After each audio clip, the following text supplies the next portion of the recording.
ओम शांति। ओम शांति। आज दिनांक 12/6/2025 प्रातः मुरली बाप दादा मधुबन।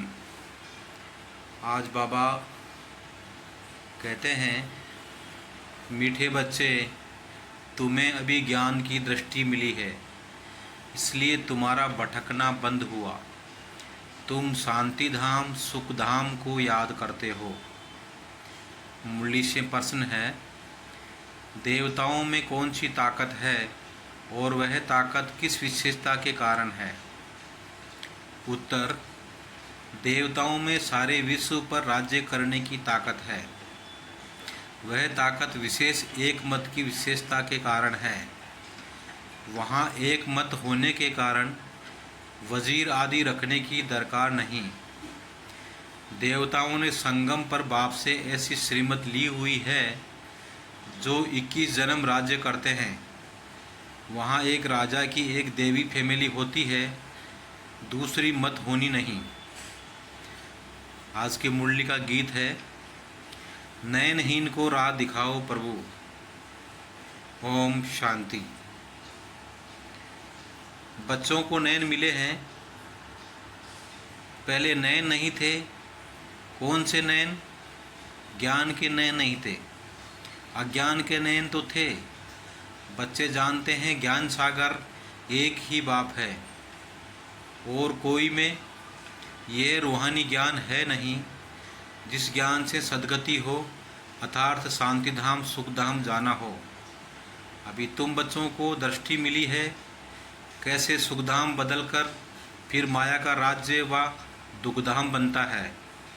पुकारने लगते हैं कि नयनहीन को राह बताओ। भक्ति मार्ग के यज्ञ दान पुण्य आदि से कोई राह नहीं मिलती है। शांति धाम सुख धाम जाने की हर एक को अपना पाठ बजाना ही है। बाप कहते हैं, मुझे भी पाठ मिला हुआ है। भक्ति मार्ग में पुकारते हैं, मुक्ति जीवन मुक्ति की राह बताओ। उसके लिए कितने यज्ञ तप दान पुण्य आदि करते हैं, कितना भटकते हैं। शांति धाम में भटकना होता ही नहीं, यह भी तुम जानते हो। वो तो सिर्फ शास्त्रों की पढ़ाई और जिस्मानी पढ़ाई को ही जानते हैं, इस रूहानी बाप को तो बिल्कुल जानते ही नहीं। रूहानी बाप ज्ञान तब आकर देते हैं जबकि सर्व की सद्गति होती है। पुरानी दुनिया बदलनी होती है, मनुष्य से देवता बनते हैं, फिर सारी सृष्टि पर एक ही राज्य होता है देव देवताओं का, जिसको ही स्वर्ग कहते हैं। ये भी भारतवासी जानते हैं, आदि सनातन देव देवता धर्म भारत में ही था।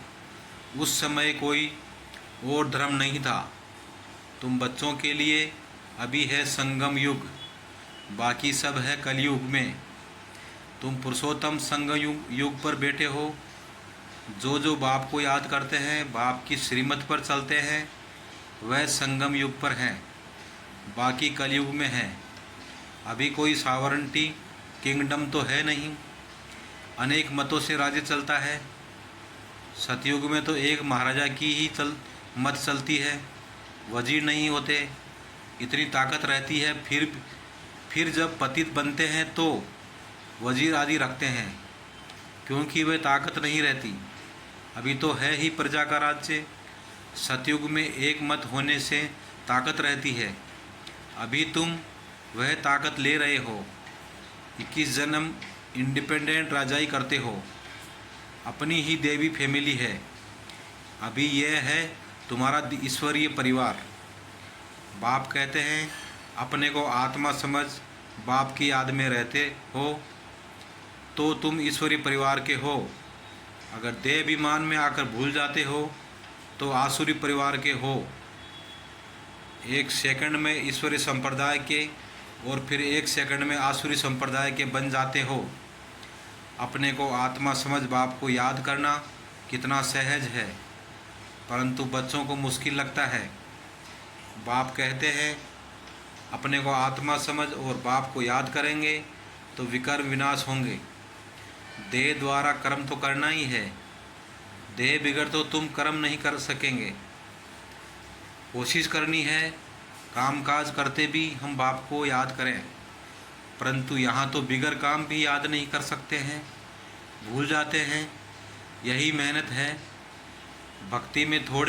भक्ति में ऐसे कोई थोड़े ही कहा जाता है कि सारा दिन भक्ति करो।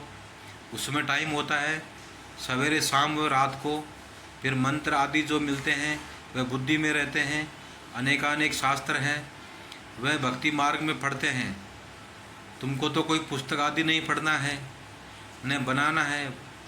ये मुरली छपाते भी है रिफ्रेश होने के लिए, बाकी कोई भी किताब आदि नहीं रहेंगी। ये सब खत्म हो जानी है। ज्ञान तो है ही एक बाप में। अभी देखो, ज्ञान विज्ञान भवन नाम रखा है, जैसे कि वहाँ योग और ज्ञान सिखाया जाता है। बिगर अर्थ ऐसे ऐसे नाम रख देते हैं, कुछ भी पता नहीं है कि ज्ञान क्या है, विज्ञान क्या है। अभी तुम ज्ञान और विज्ञान को जानते हो। योग से होती है हेल्थ, जिसको विज्ञान कहा जाता है, और यह है ज्ञान, जिसमें वर्ड की हिस्ट्री ज्योग्राफी समझाई जाती है। वर्ड की हिस्ट्री ज्योग्राफी कैसे रिपीट होती है वह जानना है, परंतु वह पढ़ाई है हद की। यहाँ तो तुमको बेहद की हिस्ट्री ज्योग्राफी बुद्धि में है। हम कैसे राज्य लेते हैं, कितना समय और कब राज्य करते थे, कैसे राजधानी मिली थी, ये बातें और कोई की बुद्धि में नहीं आती। बाप ही नॉलेजफुल है। ये सृष्टि का चक्र कैसे फिरता है बाप ही समझाते हैं। बने बनाए ड्रामा को न जानने के कारण मनुष्य कह देते हैं फलाना निर्वाण गया या ज्योति ज्योत समाया। तुम जानते हो सभी मनुष्य मात्र इस सृष्टि चक्र में आते हैं, इससे कोई एक भी छूट नहीं सकता। बाप समझाते हैं मनुष्य की आत्मा एक शरीर छोड़ दूसरा लेती है। कितना बड़ा ड्रामा है। सब में आत्मा है, उस आत्मा में अविनाशी पाठ भरा हुआ है। इनको कहा जाता है बनी बनाई। अब ड्रामा कहते हैं तो ज़रूर उनका टाइम भी चाहिए। बाप समझाते हैं ये ड्रामा 5000 वर्ष का है। भक्ति मार्ग के शास्त्रों में लिख दिया है ड्रामा लाखों वर्ष का है। इस समय ही जबकि बाप ने आकर सहज राजयोग सिखाया था, इस समय के लिए ही गायन है कि कौरव घोर अंधियारे में थे और पांडव रोशनी में थे। वो लोग समझते हैं कलयुग में तो अर्जुन 40,000 वर्ष है। उनको ये पता नहीं पड़ता कि भगवान आया है। इस पुरानी दुनिया का मौत सामने खड़ा है। सब अज्ञान नींद में सोए पड़े हैं। जब लड़ाई देखते हैं तो कहते हैं ये तो महाभारत लड़ाई की निशानी है, ये रिहर्सल होती रहेगी, फिर चलते चलते बंद हो जाएगी। तुम जानते हो अभी हमारी पूरी स्थापना हुई थोड़ी ही है। गीत में ये थोड़ी ही है कि बाप ने सहज राजयोग सिखलाया, यहाँ ही राजा स्थापन की। गीता में तो प्रलय दिखा दी है, दिखाते हैं और सब मर गए, बाकी 5 पांडव बचे, वह भी पहाड़ों पर जाकर गल मरे। राजयोग से क्या हुआ कुछ भी पता नहीं है। बाप हर एक बात समझाते रहते हैं, वह है हद की बात। हद की रचना हद के ब्रह्मा रचते हैं, पालना भी करते हैं, बाकी प्रलय नहीं करते। स्त्री को अडॉप्ट करते हैं, बाप भी आकर अडॉप्ट करते हैं। कहते हैं मैं इनमें प्रवेश कर बच्चों को नॉलेज सुनाता हूँ, इन द्वारा बच्चों को रचता हूँ। बाप भी है, फैमिली भी है। ये बातें बड़ी गुह्य हैं, बहुत गंभीर बातें हैं, मुश्किल कोई की बुद्धि में बैठती है। अब बात कहते हैं पहले तो अपने को आत्मा समझो।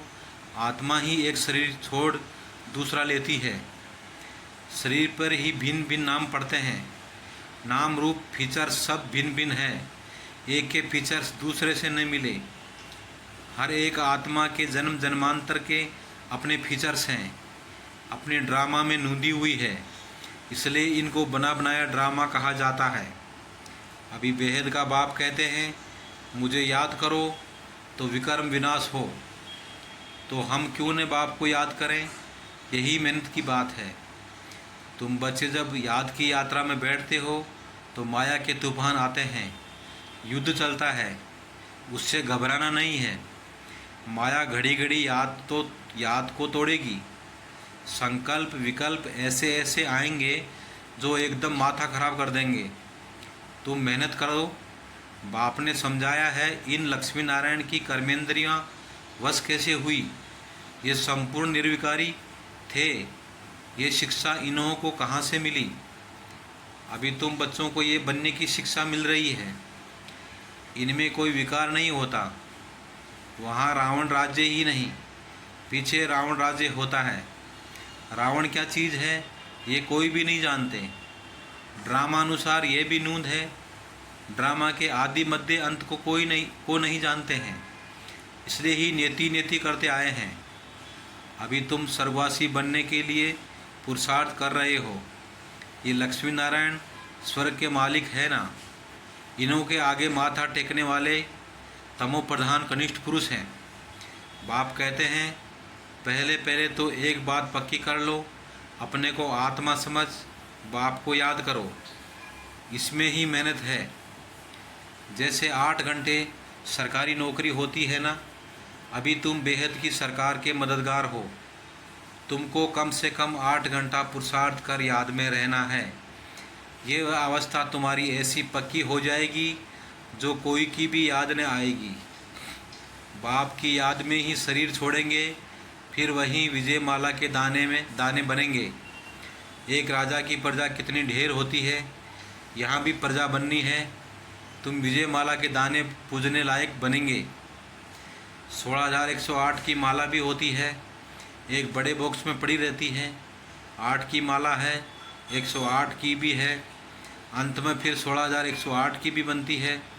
तुम बच्चों ने ही बाप से राजयोग सीख सारे विश्व को स्वर्ग बनाया है, इसलिए तुमको पूजा जाता है।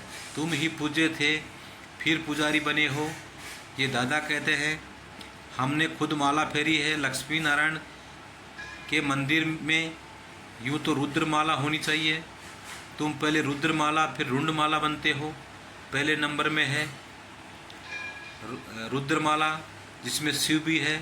रुंडमाला में शिव कहाँ से आए, वह है विष्णु की माला। इन बातों को भी कोई समझते थोड़ी ही हैं। अभी तुम कहते हो हम शिव बाबा के गले का हार जाए बनते हैं। ब्राह्मणों की माला नहीं बन सकती है, ब्राह्मणों की माला होती नहीं।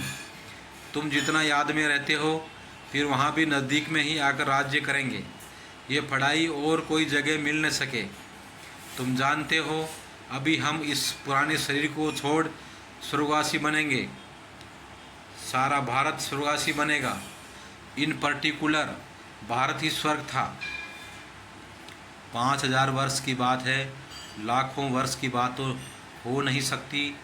देवताओं को ही 5,000 वर्ष हुए हैं। स्वर्ग को मनुष्य भूल गए हैं तो ऐसे ही कह देते हैं, बाकी है कुछ नहीं। इतना पुराना संवत आदि है थोड़े ही, है ही सूर्यवंशी चंद्रवंशी, फिर और धर्म वाले आते हैं। पुरानी चीज़ें काम क्या आएगी, कितना खरीद करते हैं। पुरानी चीज़ की बहुत वैल्यू करते हैं। सबसे वैल्यूबल है शिव बाबा। कितने शिवलिंग बनाते हैं। आत्मा इतनी छोटी बिंदी है, ये किसको भी समझ में नहीं आता। अति सूक्ष्म रूप है। बाप ही समझाते हैं इतनी छोटी बिंदी में इतना पाठ नूंदा हुआ है। ये ड्रामा रिपीट होता रहता है। ये ज्ञान तुमको वहाँ नहीं रहेगा, यह प्राय लोप हो जाता है। तो फिर कोई सहज या राजयोग सिखा कैसे सकते। ये सब भक्ति मार्ग के लिए बेट बनाया है। अभी बच्चे जानते हैं बाप द्वारा ब्राह्मण, देवता, क्षत्रिय 3 धर्म स्थापन हो रहे हैं भविष्य नई दुनिया के लिए। वह पढ़ाई जो तुम पढ़ते हो वह है इस जन्म के लिए। इसकी प्रारब्ध तुमको नई दुनिया में मिलनी है। ये पढ़ाई होती है संगम युग पर। यह है पुरुषोत्तम संगम युग। मनुष्य से देवता तो जरूर संगम पर बने होंगे। बाप बच्चों को सब राज समझाते हैं। यह भी बाबा जानते हैं तुम सारा दिन इस याद में रह नहीं सकेंगे, इम्पॉसिबल है। इसलिए चार्ट रखो, देखो हम कहाँ तक याद में रह सकते हैं। देह का अभिमान होगा तो याद कैसे रह सकेगी। पापों का बोझा सिर पर बहुत है, इसलिए बाबा कहते हैं याद में रहो। त्रिमूर्ति का चित्र पॉकेट में डाल दो, परंतु तुम घड़ी घड़ी भूल जाते हो। अल्प को याद करने से बे आदि सब याद आ जाता है। बेज तो सदा लगा रहे। लिटरेचर भी हो, कोई भी अच्छा आदमी हो तो उनको देना चाहिए। अच्छा आदमी कभी मुफ्त में लेंगे नहीं। बोले इसका क्या पैसा है, बोलो ये गरीबों को तो मुफ्त में दिया जाता है, बाकी जो जितना दे। रॉयल्टी होनी चाहिए। तुम्हारी रस्म रिवाज दुनिया से बिल्कुल न्यारी होनी चाहिए। रॉयल आदमी आपे ही कुछ न कुछ दे देंगे। ये तो हम सबको देते हैं कल्याण के लिए। कोई पढ़कर भी तुमको पैसे भेज देंगे। खर्चा तो तुम करते हो ना। बोलो हम अपना तन मन धन भारत की सेवा में खर्च करते हैं। अच्छा मीठे मीठे शिकल दे बच्चों प्रति माता पिता बाप दादा का याद प्यार और गुड मॉर्निंग। रूहानी बाप की रूहानी बच्चों को नमस्ते। हम रूहानी बच्चों की रूहानी माता पिता बाप दादा को याद प्यार और गुड मॉर्निंग। नमस्ते नमस्ते नमस्ते। धारणा के लिए मुख्य सार। पहला पॉइंट, इस बेहद की सरकार को मदद करने के लिए कम से कम 8 घंटा याद में रहने का पुरुषार्थ करना है। याद में जो माया विघ्न डालती है उससे घबराना नहीं है। दूसरा, इस पुरुषोत्तम संगम युग पर ईश्वरीय संप्रदाय का बन ईश्वर की मत पर चलना है। कर्म करते भी एक बाप की याद में रहने का अभ्यास करना है। आज का वरदान है, अंतर्मुक्ता की गुफा में रहने वाले देह से न्यारे देही भवै। जो पांडवों की गुफाएं दिखाते हैं वह यही अंतर्मुक्ता की गुफाएं हैं। जितना देह से न्यारे देही रूप में स्थित होने की गुफा में रहते हो उतना दुनिया के वातावरण से परे हो जाते हो। वातावरण के प्रभाव में नहीं आते। जैसे गुफा के अंदर रहने से बाहर के वातावरण से परे हो जाते हैं, ऐसे ये अंतर्मुक्ता की गुफा भी सबसे न्यारा और बाप का प्यारा बना देती है। और जो बाप का प्यारा है वह स्वतः सबसे न्यारा हो जाता है। स्लोगन, साधना बीज है और साधन उसका विस्तार है। विस्तार से साधना को छिपा नहीं देना। साधना बीज है और साधन उसका विस्तार है। विस्तार में साधना को छिपा नहीं देना। आज के अव्यक्त विचारे, आत्मिक स्थिति में रहने का अभ्यास करो, अंतर्मुखी बनो। आत्मिक स्थिति में रहने का अभ्यास करो, अंतर्मुखी बनो। विस्तार है, अंतर्मुखी की निशानी सदा सागर के तले में खोए हुए गंभीर मूर्त चेहरे द्वारा आत्मिक स्थिति के चिन्ह दिखाई देंगे। एक और मनन चिंतन करने वाला चेहरा और फिर रमणीक अर्थात मुस्कुराता हुआ चेहरा, दोनों ही लक्षण सूरत से प्रत्यक्ष होंगे। अंतर्मुखी